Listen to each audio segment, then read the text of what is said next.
I'm Wesley Ferreira, clarinet professor at Colorado State University. And today I'm going to discuss ways to help you prepare for this year's Colorado All-State Band and Orchestra audition. In this video, Rose Etude number 6 will be our focus.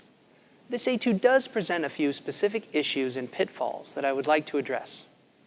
First, there are a few tricky fingerings, and the passage in measure 5 and 6 may pose the biggest challenge. I suggest that you use the side F sharp in measure 6, so that your movement from F sharp to E sharp back to F sharp looks like this. It's important to practice these two measures, measures 5 and 6, with a technique that I call finger first. I'll demonstrate. First, practice articulating the first note in measure 5. It's an F sharp. You'll notice that in order to make this note sound, you need to remove your tongue away from the reed and then place it back on. Next, while your tongue is on the reed after having played the bottom note, the F sharp, quickly play the fingering for the next note, the C natural. Once you have the fingering for the C natural in place, you remove your tongue from the reed and make this top note, that C sound.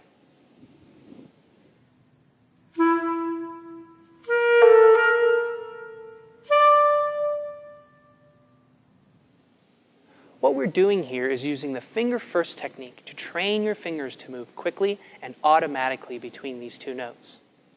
The automatic finger first connection is perhaps the most important aspect to practice in this passage, and it can be employed in various parts of the entire etude. Here's a demonstration now of measures 5 and 6, including my use of the side keys to play F sharp in measure 6. I'll play the passage slowly, with pauses to demonstrate the finger first technique.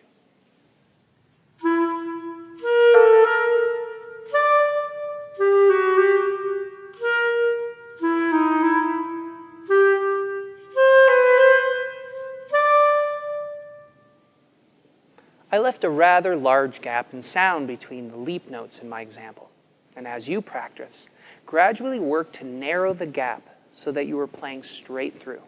However, always maintain that feeling of moving your fingers first before your tongue releases from the reed and allows the following note to sound. Before I perform and demonstrate the portion of the etude required for the All-State Clarinet auditions this year, a word about style.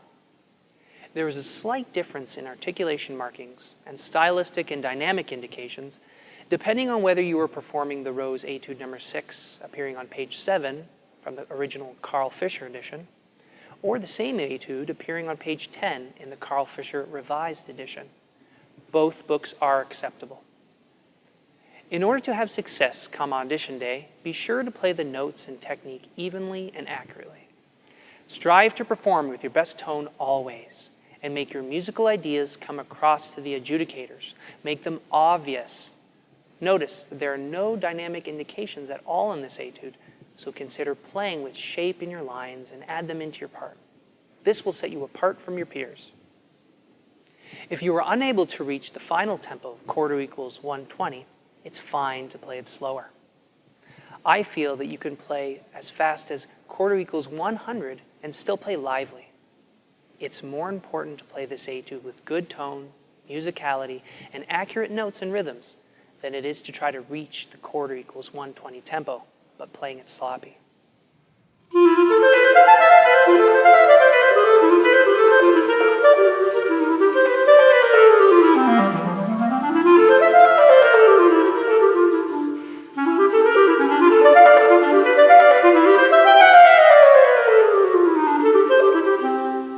When preparing for an audition, it's important to try and determine what the particular musical selection chosen is meant to highlight.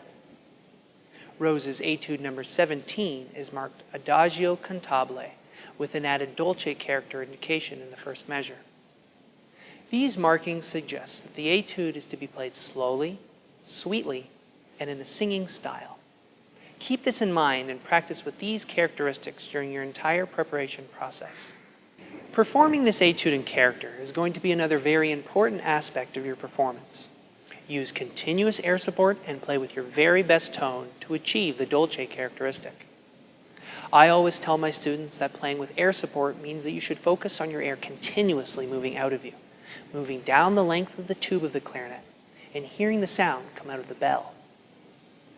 Achieving the dolce character means that your articulation should be legato and your breaths need to be silent. And here's a tip. Pay attention to how the ends of your notes sound.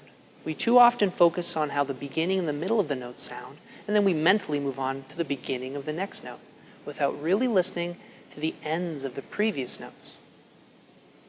Performing this piece in character also means that you should pay attention and adhere to all dynamic markings and indications.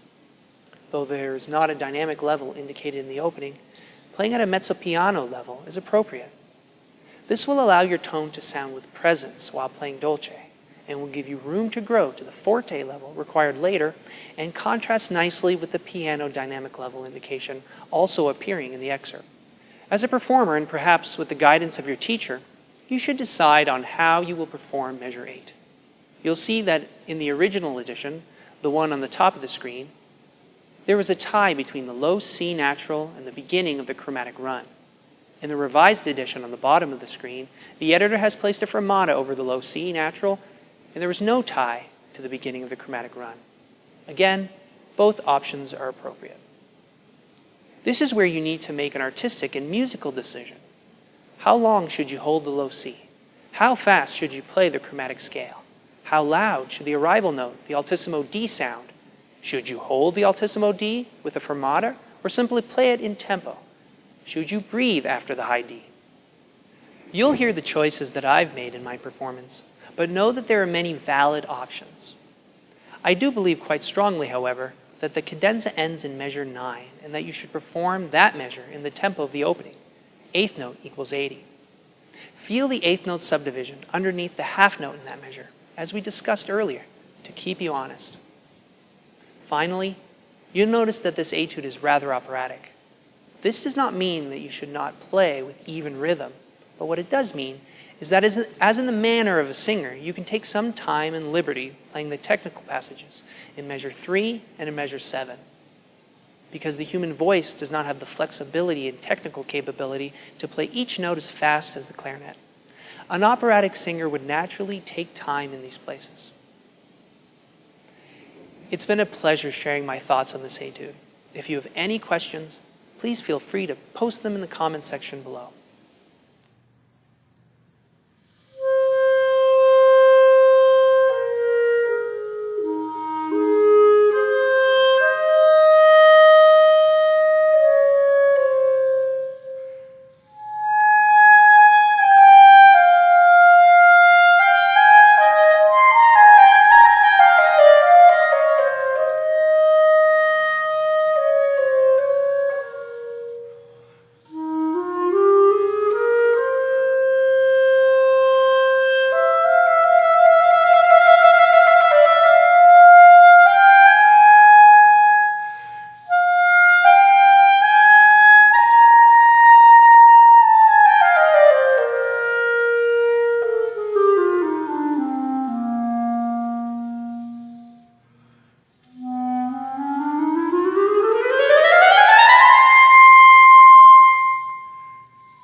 Thanks so much for watching this Colorado All-State Prep video.